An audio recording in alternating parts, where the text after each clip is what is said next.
வணக்கம். இன்றைய செய்தியாக உங்களுக்கு வழங்க இருப்பது அப்துல் கலாம் அவர்களின் சிந்தனை துளிகள். அழகாக இருந்தது. Kill tension before it kills you. ஏன்னா மன இறுக்கம் என்பது நம்ம அதுக்குள்ளேயே ஆழ்ந்து போகும்போது அது நம்மை கொன்றுவிடும். அதனால் அது நம்ம கொல்லத்துக்கு முன்னாலேயே அந்த டென்ஷனை நம்ம மனதிலேருந்து நம்ம தூக்கி எறிஞ்சிடணும். டென்ஷன்னு குழம்பக்கூடாது. அதனால தான் kill tension before it kills you அப்படின்னு சொல்லிட்டார். அடுத்து ஒன்று சொல்கிறாரு, reach your goal before it kicks you. Goal போடுறதுன்னா என்ன? ஃபுட்பாலில் போடுவோம் இல்லையா? போடும்போது நம்ம உதச்சி தள்ளுவோம்.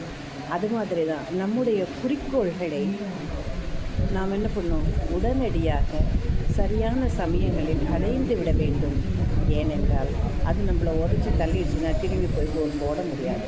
அதனால் சரியான குறிக்கோள்களை நாம் சரியான நேரத்தில் முடித்து விட வேண்டும்.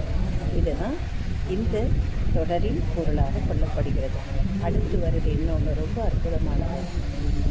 Live life before life leave you.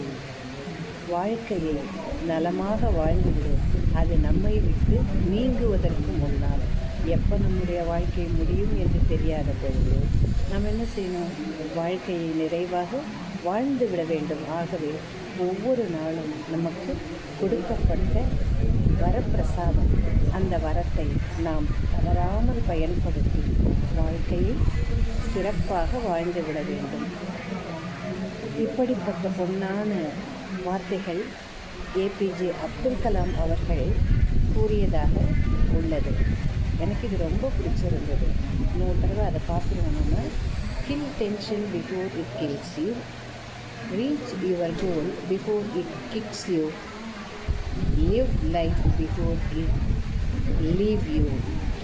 மனதில் பதித்துக் கொள்ளுங்கள், நலமாக வாழுங்கள். நன்றி. நாளை அடுத்த பதிவில் நாம் மீண்டும் சந்திக்கலாம்.